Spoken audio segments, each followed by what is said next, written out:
Last week, I put out a video where I read the prologue of Wilshire Boulevard and told you a little bit what it's about. You can find that video right here.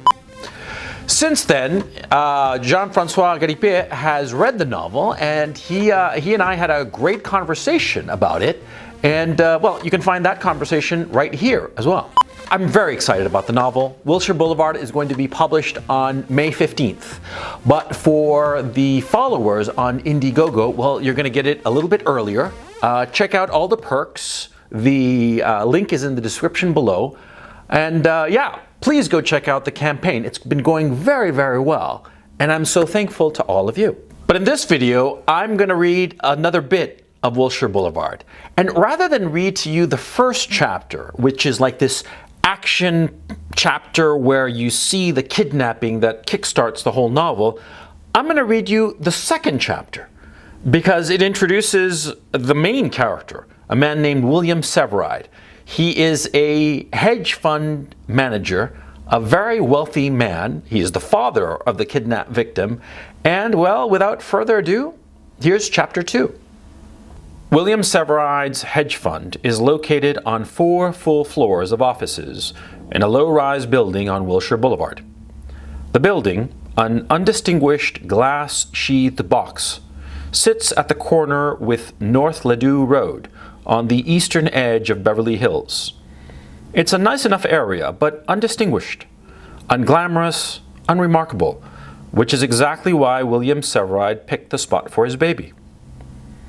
The ground floor is empty, save for the elegant reception area and the offices of security. The second floor is records and accounting. Clerks and accountants and account supervisors who spend their days confirming the trades made and keeping track of all the accounts of the limited partners, that is, the clients who put their money in Northern Cross funds and investments.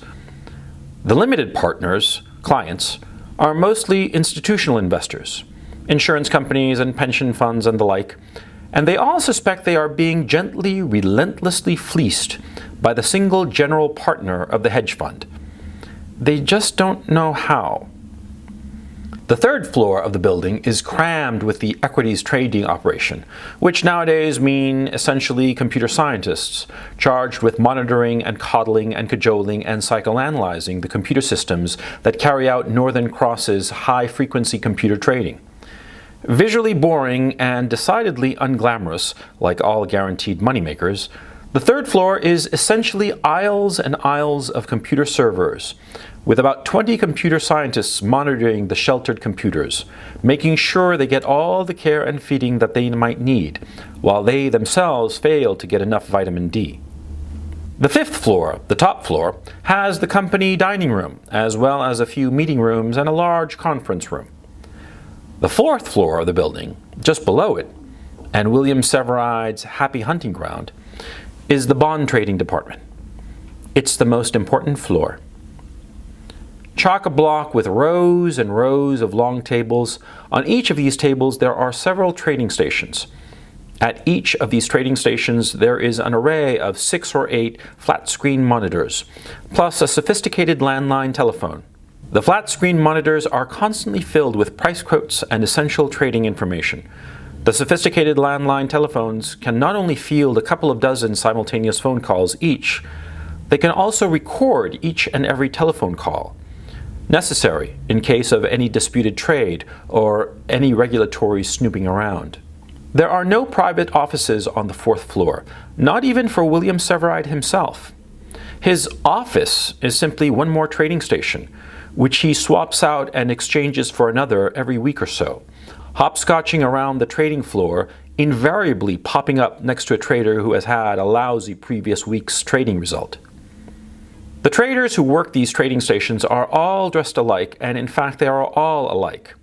Caucasian males between 27 and 40, mostly Ivy Leaguers, half and half Jew and Gentile, men without any talent or curiosity about the world, even though they are all extraordinarily brainy and ferociously driven, not to say cutthroat, all with at least 5 years' experience on New York trading desks before being lured by money to come out to California. Money in the range of $1.5 million base salary, plus year-end performance bonuses in the hefty 7 figures. They all wear dark conservative suits, white shirts with white undershirts, and solid-colored silk ties. The suit jackets can be hung on the back of the trader's chair, but no personal mementos at the trading stations, not even or especially family pictures. In the office, never curse or use obscenities. Never mention how much money you earn, never mention some hot deal you closed, and never ever mention how much you lost. Out of the office, never mention where you work, never mention the boss's name, and never ever break the law, no matter how trivial. The air conditioning is kept deliberately at a frosty 62 degrees Fahrenheit. If you ever sweat while you're trading, you are excused. Excused 3 days in any trading quarter, you are fired. These rules, rigid as rebar, are not posted, never even discussed. They simply are, and they are the extension of William Severide. The man himself moves through the world as if he is his own source of gravity. He bends and warps the space-time around him to suit his needs. He's 55, the oldest on the trading floor by at least 10 years. He's about 6 feet tall and barrel-chested, without much of a neck, even though he's in fighting trim. He's got a full head of hair sprinkled with gray, and the last time he went more than a day without a shave was college. Now he's standing, his arms crossed over his chest, his suit jacket off, his blue silk tie perfectly knotted, his white shirt gleaming. His face is smiling down at a trader who is working his station, Charlie Kramer. Poor Charlie Kramer. He's a sweaty, frightened mess. Curly-haired and overweight, gold-rimmed glasses and fleshy-faced. He had a bad week the week before last. Then last week, the week William Severide installed himself in the trading station right next to poor Charlie's, that week was even worse. Now, William Severide is leaning on the edge of the table with his arms crossed, reading glasses perched on the tip of his nose, leaning forward from the waist to get a better look at the key number on the screen. Unusually for the managing director of a big-time hedge fund, he is his own head of trading. And unusually for a big-time hedge fund, he is the lone general partner. Northern Cross is his own personal private plaything. It has about $27 billion of assets under management, book value. His net worth, according to Forbes, $7.3 billion, plus or minus $325 million on any given day, depending on his firm's trading positions. Net, mark to market, take every penalty because I need it all in cash right this second liquid, a cool $5.62 billion. The building on Wilshire and everything and everyone in it belongs to him, as well as a myriad other properties and assets and people across the globe. He's fourth-generation California rich. He inherited around 0.3% of his net worth. It should have been much more, his inheritance. But old money in California tends to be matrilineal. Most of John Warren Blackjack Severide's holdings, divvied up in various trust funds so as to minimize taxes, went to William's mother, stepmother, and 3 sisters, all of whom received trust funds with holdings in the comfortable 9 figures. Like his 2 none-too-clever brothers, William only got a small trust fund, barely $17 million when he came into it in 1987. The rest he earned. The hedge fund is the source of it all. His firstborn bouncing baby boy, born after he left Goldman Sachs in '89. Northern Cross has been lovingly looked after and taken care of by him every day since. As he laughingly tells his institutional customers, I am the owner-operator of Northern Cross Funds and Investments. If there's anything you want to complain about, I'm the man to see. None complain. They know they're being gently, relentlessly fleeced, but the payoff is enough to keep them quiet and docile and happy. Ooh, what's that? He now asks Charlie Kramer, without heat or anger, just a pleasant indifference. More of my money that you're burning away? Charlie Kramer doesn't know what to say. William answers for him. You bet the spread on treasuries and agencies. And now? 50 basis points. Nope, whoop. 13 basis points. Mr. Severide, sir, I can assure you. Assure me? He asks with a wide smile. Assure me? Charlie, only profits assure me. Up! And now it's down to 12. Mr. Severide, sir, I was sure it would widen. Every point it narrows is $7 million we are losing, he says. Okay, no, I'm exaggerating. $6.83 million per point, he adds, still smiling at Charlie Kramer. And what is the business that we are in? Losing money? Because if losing money was our line of work, you'd be aces in my book. But sir, I have a plan. Man plans and God laughs, he says with a laugh of his own, his arms still casually crossed over his large barrel chest. His shoulders are both exceptionally straight, and from behind, his torso has a model's V shape. No one cares about your crummy little plan. All that matters is results. Charlie Kramer insists, even as he suddenly realizes that William Severide has already decided his fate. Still, Charlie Kramer can't turn off his survival instinct and thus maintain a little bit of dignity. Instead, he says, "Sir, please, sir, I can fix this. I can lay it off." "No one will want to buy this garbage," says William Severide, his conversational voice the only voice heard, as all the other traders are silent, listening, even as they use all their self-discipline not to turn and gawk, open-mouthed and wide-eyed, at what is happening. "But sir, you locked yourself in, like I told you not to do." Another point. Now we're down to 11. Tell you what, if it narrows to 10, you're fired. Fired, and I will have security pick you up and literally now mind, not metaphorically, literally throw you out of my building. How's that, Charlie Kramer has known for a while now, that he is the sacrificial beast, and William Severide the high priest with the knife of this pagan ceremony. He is to be sacrificed with pomp and spectacle, but not for his edification. No, he is to be sacrificed for the edification and instruction of the others, so that the other traders in the firm know, not think, not suspect, know what happens to an acolyte when he fails the high pontiff of this money church on Wilshire Boulevard. William Severide is smiling as he tilts his head up to see the screen through his reading glasses. And, he says, the number on the monitor changes.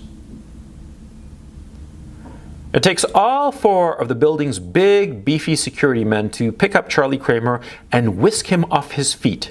He's a big, overweight guy, but they manage. William Severide is there, with every single bond trader standing behind him, as per his order, all of them watching in silence this ecumenical spectacle, as he himself opens the double doors for the security men. They carry Charlie Kramer out of the building and then throw him out onto the sidewalk of Wilshire Boulevard. Literally. William Severide no longer sees Charlie Kramer. He no longer exists in his universe, even though he's addressing him as he says, "I told you I'd have you thrown out. What, you thought I was kidding?"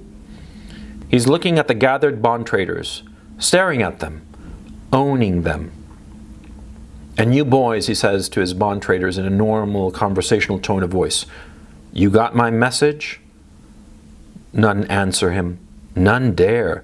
And that, paradoxically, visibly enrages him. His rage, like a sickly radiation oozing out of his very pores, deadens the atmosphere all around him as he adds, in an even quieter, lethal tone of voice, "I asked you a question. Did you understand the statement I just made?" The bond traders, every single one of them wide-eyed and frightened, nod and nod away, none having the gumption to speak up.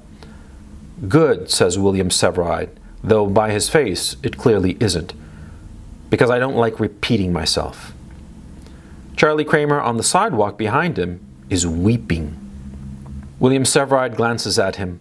"Contemptible," he mutters, as he turns his back on the ruined man and walks back into the lobby of the building he owns. He walks through the assembled bond traders who part like they're afraid of him, because they are.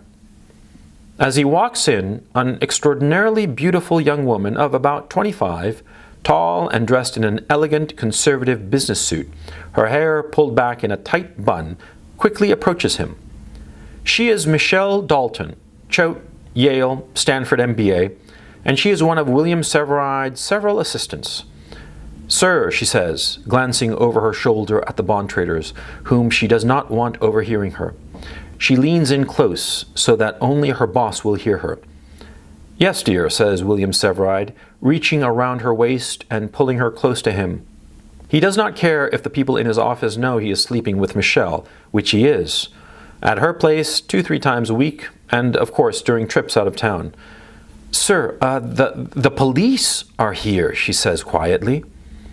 For a split second, he digests the information. His face is perfectly still, without a single emotion crossing its surface. He is neither tense nor relaxed. Then he releases Michelle, looks up, and says loudly, high-pitched, with a worried look, "The police? Here for me? Really?" He pauses and rubs his chin as desperation and fear seep into his voice. But I dumped those bodies in the ocean months ago!"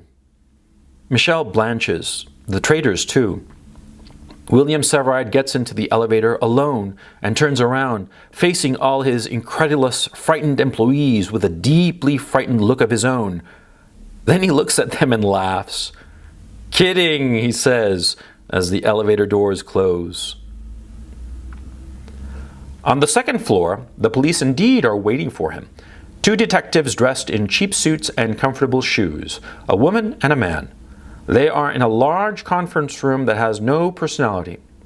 Waiting with them is Mrs. Perkins, an extremely thin, officious woman in her late 50s, childless, twice divorced, with a pinched face and thin, perpetually disapproving lips. William walks in. "Will I need my lawyer present?" he asks casually. The young male detective, California blonde and in his very early 30s, says, "No, sir." "I'm Lieutenant Joanna Jones," says the other detective, a woman in her late 30s with a competent face, straight reddish auburn hair, and lightly freckled skin. "This is my partner, Detective Brian Smith." "Detective Smith? And Lieutenant Jones?" William softly, casually interrupts. "I'm going to have to see some identification before I believe you." He's smiling, but he's not kidding. The detectives pause, then realize he's serious. Awkwardly, both detectives glance at each other, then produce their credentials, which they show to William. "Give them to me," he says. Hesitating, they do so. William has no trouble taking the proffered identification wallets in hand and putting on his reading glasses to confirm their identity. He looks at one, matches the face to the picture, returns it, then takes the other, looks at it, face to picture, then returns it. He smiles at them as he says to Mrs. Perkins, "Call Commissioner France to confirm who these people are."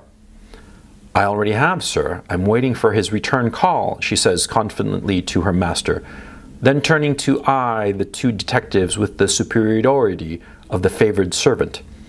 "But his office assured me Lieutenant Jones and Detective Smith are who they claim to be." "Good. So what's this about?" he says as he plops himself down in the armchair at the head of the conference room table. "And why don't you stand over there, I don't like having to crane my neck." The detectives both obediently, awkwardly move to stand where he indicates, as Lieutenant Jones says, "Sir, are you the father of Catherine Severide?" For the first time all morning, William's face loses his smile and becomes a granite mask. "Christ, what has she done now?" he asks. The 2 detectives eye him. "Nothing, sir," says Joanna Jones. "She's been kidnapped." It's easy for William to hide his surprise.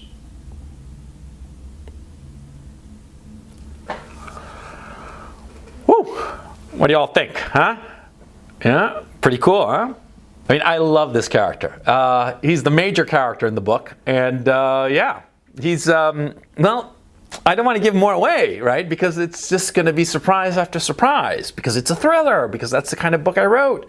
But I want you to check it out. So go to the Indiegogo, check out the campaign, and if you can contribute to it, thank you so much. I'm so excited about this, and the reception has been really good from some of the early readers. Like I said, the novel is coming out on May 15th, but people who are in the Indiegogo campaign will get it earlier. So check it out, And I'll be doing more shows online with other people who will have read the book so that you can get feedback from other readers. So, yeah, I'm so excited. I can't wait for you to read it.